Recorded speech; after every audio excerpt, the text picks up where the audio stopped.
nous avons l'honneur aujourd'hui de vous présenter une leçon en orthographe. Une leçon qui touche presque la préoccupation de la plupart des personnes, vu à son utilité au niveau de la production écrite et surtout au niveau de la dictée. Ça veut dire comment orthographier correctement les mots où il y a les accents. Cette leçon intitulée « Les accents ». Donc, on va aborder dans cette vidéo deux objectifs principaux. Le premier objectif, c'est connaître ou bien identifier les différents types d'accents. Et le deuxième objectif sera articulé autour du fait comment accentuer correctement les mots où il y a des accents. Donc, pour étudier les accents, nous avons déjà des exemples qui sont inscrits sur le tableau. Voilà la phrase suivante. La phrase « Les élèves sont allés à la place où il aura lieu la fête ». Donc, comme vous remarquez, il y a des mots où il y a l'accent. Donc, le premier mot, nous avons les élèves, nous avons deux accents. Ils sont déjà écrits en rouge. Nous avons « et » et « et ». Donc, on va souligner le mot « élève ». Deuxième mot, il y a les accents. Donc, nous avons « aller », regardez bien, il y a un accent. Nous avons encore « à », il y a un accent. Et nous avons « où », il y a un accent. Et nous avons finalement la fête où il y a accent. Il importe à signaler que l'accent ne peut être que sur les voyelles. Il peut être soit sur A, soit sur O, soit sur U, soit sur E, soit sur I. Et au premier lieu, on va essayer d'étudier seulement les accents qui se placent sur E. Donc d'après la phrase que nous avons déjà étudiée sur le tableau, nous avons accent, regardez bien, de bas vers le haut, de bas vers le haut, regardez bien la direction de bas vers le haut, il s'appelle accent aigu, regardez élève, ce qui est écrit en rouge, élève. Deuxième accent, le contraire, de haut vers le bas, ça s'appelle accent grave, donc élève. Et troisième accent, regardez bien, c'est sous forme d'un chapeau, il s'appelle accent circonflexe. Donc, cet accent s'appelle aigu, cet accent s'appelle grave, et cet accent s'appelle circonflexe. Bon, de bas vers le haut, regardez bien, de bas vers le haut s'appelle aigu. De haut vers le bas s'appelle grave. L'accent qui est sous forme d'un chapeau s'appelle circonflexe. Donc, on va essayer d'étudier chaque accent à sa part. Donc, avant de répondre à la question majeure, à savoir quand est-ce qu'on fait l'accent aigu et quand est-ce qu'on fait l'accent grave et encore l'accent circonflexe, je voudrais vous partager une technique qui est très simplifiée pour identifier au niveau de l'appellation l'accent aigu et l'accent grave. Donc, nous avons ce chapeau, c'est l'accent circonflexe. Et nous avons la lettre, ou bien l'accent aigu commence par la lettre A. Et nous avons l'accent grave commence par la lettre G.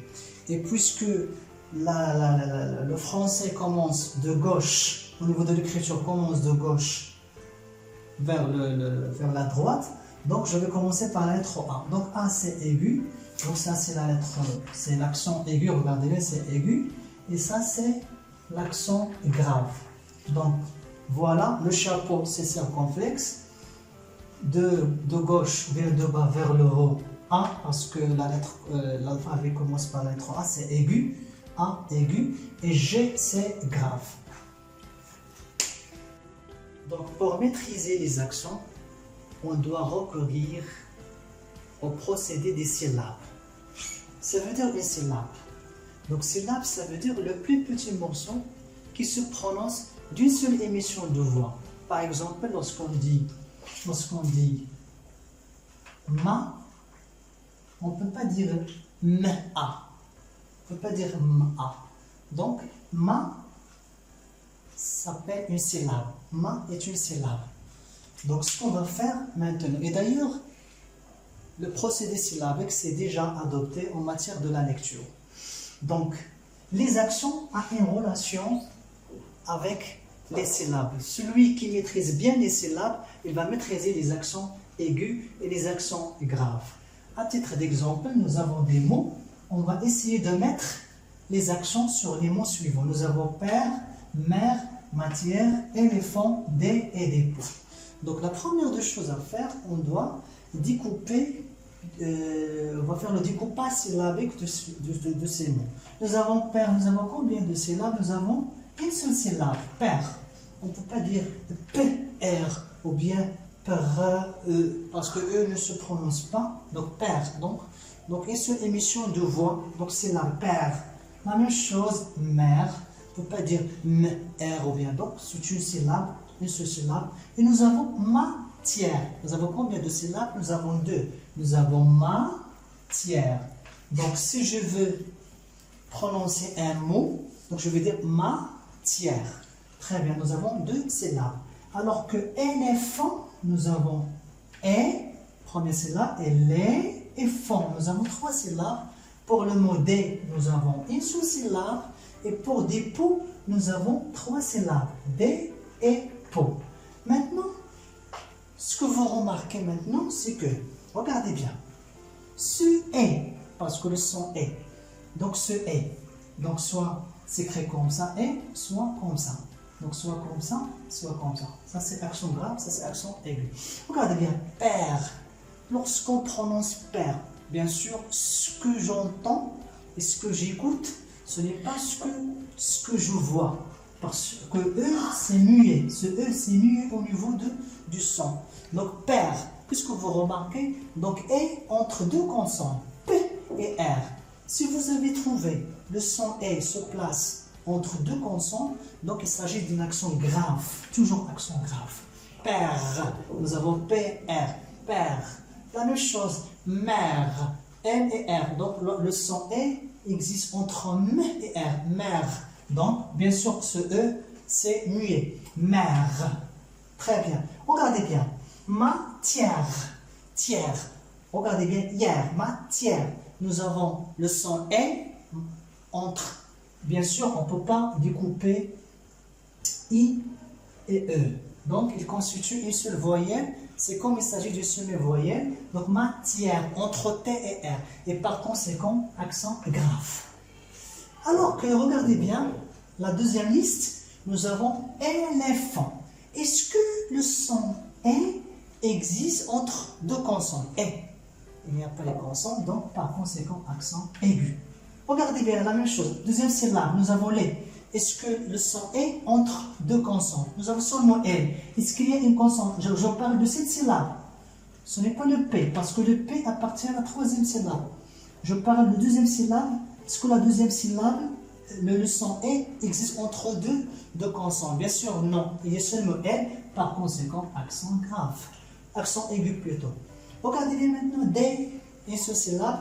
Est-ce que E existe entre deux consonnes? D, non. Accent aigu. Dépôt. Regardez bien cette syllabe où il y a le son E. Est-ce que E entre deux consonnes? Non, bien sûr. D, accent aigu. Donc, d'une manière générale, on fait le découpage syllabique. Je prends la syllabe où il y a le son E. C'est E existe entre deux consonnes. Donc, on va faire accent grave. CE n'existe pas entre deux consonnes, ça veut dire la syllabe contient seulement le son E ou bien contient une seule consonne. Dans ce cas, on parle de l'accent aigu. Pour maîtriser davantage les accents, nous avons deux remarques qui sont très importantes. La première remarque, c'est que, comme vous remarquez, tous les mots qui commencent par le son E, il s'agit de l'accent aigu. E. T. Regardez bien, qui se trouve au début et la fin, ce sont toujours des accents aigus. Et T. Regardez bien, le deuxième mot, près. Regardez bien, à la fin, toujours accent aigu. Et regardez bien, élan, au début du mot, toujours accent aigu. Ça veut dire quoi? Ça veut dire vous n'allez jamais trouver un accent grave au début et à la fin. Donc toujours au début et à la fin, ce sont des accents aigus. Donc ce n'est pas la peine de réfléchir. Deuxième remarque, pour les mots qui se terminent par S, mais les mots invariables, ce n'est pas S de pluriel, attention, c'est un mot invariable, très. Donc très, toujours il s'agit, si vous avez trouvé O accent suivi par S à la fin, donc toujours il s'agit de l'accent grave. Très, progrès, nous avons S, c'est un mot invariable. Et après, c'est un mot invariable, donc s'il est suivi par S, donc c'est un accent grave.